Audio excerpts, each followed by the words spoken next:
जी students, हम extras कर रहे हैं और एक्स्ट्रास में जो फर्दर क्लैरिफिकेशंस होती हैं they are not the mandatory part of the sentence, और उसकी कंटिन्यूएशन में हम बात करेंगे डैश। मेरा टीचिंग रूल आपको पता ही है कि जो चीज़ पता होती है नोन से अननोन की तरफ हम जाते हैं, तो डैश का पहला यूज़ तो आप अक्सर लोग करते हैं और आप कहते हैं कि यार ये बंदा बड़ा डैश है। So dash is used to skip the offensive terms, immoral things, or the things that you are very much clear about. आप कहते हैं कि जी मैंने देखा कि एक बंदे ने दूसरे बंदे के हाथ पांव बांधे हुए थे, उसके मुंह में कपड़ा डाला हुआ था और उसकी कनपटी पे गन रखी हुई थी, और ये सीन देख के मैंने जैसे ही वहाँ से मैं मुड़ा तो पीछे मुझे ठा की आवाज़ आई और मैं समझ गया dash dash dash. When the things are that clear, or when the things are immoral, obscene or offensive, तो उसको फिर हम वो डैश लगा के छोड़ देते हैं। ठीक है, सो एक तो डैश का ये हो गया आपके पास। डैश क्या है जी? A dash is a little horizontal line. Little उतनी लिटिल नहीं है, इससे भी लिटिल एक और है, वो है hyphen. Dash is a little horizontal line that, अब हॉरिजॉन्टल है, ये ओब्लीग नहीं है, वर्टिकल नहीं है, वरना ओब्लीग बन जाएगी। A dash is a little horizontal line that floats in the middle of a line of text, not at the bottom. क्यों? Because अब सेमी कॉलन कॉलन हम पढ़ा के आ चुका हूँ। बिकॉज के एक्सप्लेनेशन के लिए कॉलन यूज होता है। एक तो लिस्ट है ना, इसका आम इस्तेमाल है लिस्ट देने के लिए, एक्सप्लेनेशन के लिए कॉलन यूज होता है। That's an underscore, because that is an underscore. It's longer than a hyphen, as I have already told you guys. अच्छा जी, अब हम बात करते हैं इनका फंक्शन क्या है।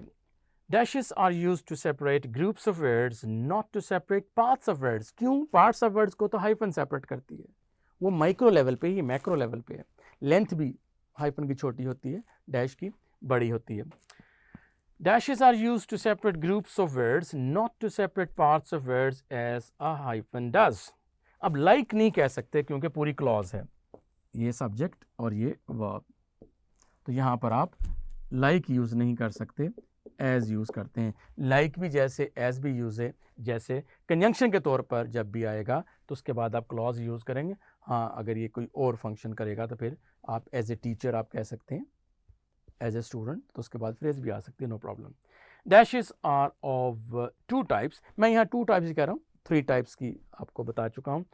M dash and en dash third type है, अ पेयर ऑफ हाइफन्स, वो जो बात को छोड़ते हैं।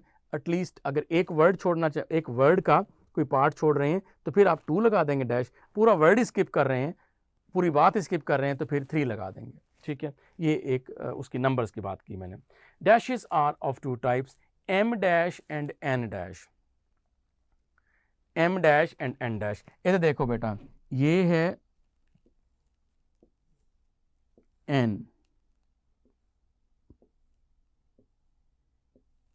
और ये है एम। अब यहां से यहां तक आपने लेंथ नापनी है। पहला डिफरेंस एम डैश में और एन डैश में ये है कि एन डैश की लेंथ छोटी होती है लेकिन हाइफन से बहरहाल बड़ी होगी। एन डैश की लेंथ छोटी होगी कंपैरेटिवली किसके? एम डैश के। अच्छा, अब एक वर्ड लिखता हूं, R A N G E, R A N G E, range. Range में इन दोनों में से कौन सा लेटर आया है? रेंज में इन दोनों में से कौन सा लेटर आया है? आप कहते हैं सर ये एन आया है। इसका मतलब है en dash is used to show range 1 to 7, A to Z, 2001 to 2002, N range, ठीक है, और M modification, explanation, right? modification, explanation, मैं डिटेल में बताऊंगा। So far I have tried to explain upon you guys that a dash comparatively big, comparatively के बाद आप second degree use नहीं करेंगे। कंपैरेटिवली बिग होती है और बिग के बाद आप इन लेंथ नहीं कहेंगे, लेंथी होती है हाइफन के मुकाबले में, और ये नीचे नहीं होती, that floats in the middle of the line of the text. यहाँ पर आपने देखा that this is I like particularly that floats in the middle of a line of text, not the bottom. क्यों? कॉलन बता चुका हूं, colon is used to explain, for explanation, it is used for explanation. ठीक है जी।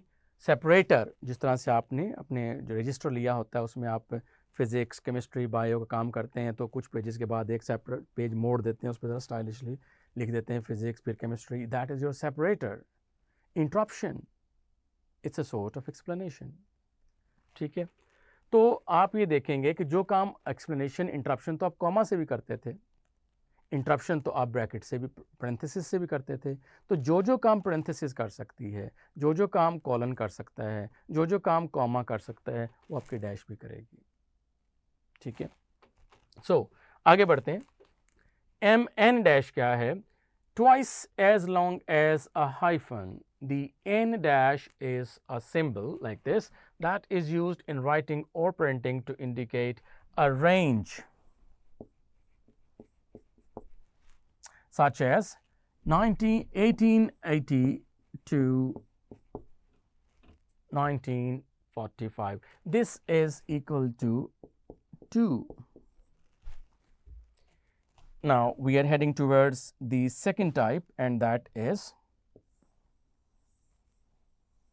M dash, longer than the N dash, longer than the N dash. The M dash can be used in place of a comma, जो मैंने अभी बात की थोड़ी देर पहले, parenthesis in sentence. She gave him her answer. She gave him her answer. अब आपने explain करना, कॉलन लगा के आप कह देंगे नो, ये उसका आंसर था, एक्सप्लेन कर दिया आपने उसको। तो इसी तरीके से इंटरप्शन देने के लिए अब आप इसको ब्रैकेट में भी कर सकते हैं, तो कॉमा लगा के भी आप लिख सकते हैं, नो लाइक दिस। ठीक हो गई बात। So m dash is use to give explanation. आपने देखा the package was lying by the front door, आपका फर्स्ट लेसन है button dash. A cube shaped carton sealed with tape, their name and address printed by hand. Print तो मशीनों से होता है, by hand क्यों है? सेपरेट करके, जॉइंट राइटिंग में नहीं, सेपरेट राइटिंग में लिखने को आप print by hand कहते हैं। So M dash longer than the N dash. The M dash can be used in place of a comma, parenthesis in a sentence. She gave him her answer dash no. हैरत के साथ। The dash indicates an interruption. Interruption आप बाज़-औक़ात मैं पढ़ा रहा हूँ, आप बीच में रोक लेते हैं, किस लिए रोकते हैं? इंटरप्शन किस लिए हुई? वो एक्सप्लेनेशन के लिए, अंडरस्टैंडिंग के लिए, समझने के लिए। So the dash indicates an interruption, some other punctuation marks. अब फिर आप देखना, इसके अंदर ही मैं समझा रहा हूँ कि कुछ और पंक्चुएशन मार्क्स भी यही काम करते हैं। सम एक्चुअली ये है कि some other punctuation marks, some other punctuation marks serve similar purpose. तो अब यहाँ से यहाँ तक क्या चीज़ है? ये सारे इंटरप्शन है, इसलिए हमने स्टार्ट भी डैश से की और एंड भी डैश से की। The same function can be performed with the help of a pair of commas. The same purpose can be served with the help of a pair of round brackets. Right? तो इस तरह से आपने यहाँ देखा कि the dash indicates an interruption. Some other punctuation marks, commas, colon and parentheses serve similar purpose. मैं आपको example दूंगा. If the sentence continues after the interruption, use a pair of dashes. For example, she saw her sisters. अब ये कहता है कि बाद में भी हिस्सा sentence continued है, तो फिर आप एक pair use कर दें. She saw her sisters dash, all 5 of them dash, standing in front of the building. Use of dash.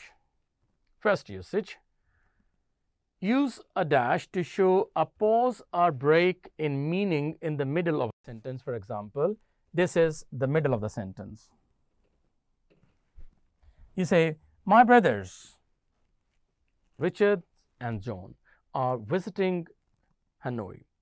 Could use comma, brackets. आप comma भी use कर सकते थे, bracket भी use कर सकते थे, जिनको मैं parenthesis कहता हूँ. Second usage, use a dash to show an afterthought, जो आपको एकदम बाद में आए, postscript आप उसको कह लें. कैसे? I attached the photo to my email. मेरा ख्याल है. Dash, at least I hope I did. The third usage is use of dash. Number 3, use a dash like a colon to introduce a list. जिस तरह से आप list introduce करवाते हैं with the help of colon, बिल्कुल same उसी pattern पर आप यहाँ पर dash use कर सकते हैं. There are 3 places I'll never forget. अब आपने list देनी है उनकी कौन कौन सी हैं. Matotli, Multan and Islamabad. You see, this is new name for you. This is my hometown actually. These are the 3 places I have been there. So these are the 3 places. तो जब आपने उनको explain करना है तो आपने इस तरह से list देनी है तो आपने यहाँ पर dash लगा दी. अगर ये यूँ होता the 3 places, उसके बाद dash लगा के आप तीनों लगाते, फिर एक और dash लगाते और फिर अपना sentence continued रखते. Fourth point is use a dash to show that letters or words are missing. Sometimes situation इतनी ज़्यादा क्लियर होती है कि आपको बात बताने की ज़रूरत नहीं है, आप उसकी जगह पर डैश डैश डैश लगा देते हैं. कोई वर्ड है, ऑब्सीन वर्ड है, एब्यूसिव लैंग्वेज है, इनअप्रोप्रिएट है, इमोरल वर्ड है, आप उसका फर्स्ट लेटर लिख दें और बाकी लेटर्स की जगह पर अगर एक वर्ड है उसका फर्स्ट लेटर आपने लिख दिया है तो आप 2 डैश लगा दें. अगर पूरा वर्ड ही स्किप करना चाहते हैं, पूरा सेंटेंस ही करना चाहते हैं तो आप 3 dash लगा दें. Use a dash to show that letters or words are missing. When an entire word is missing, either 2 or 3 M dashes can be used.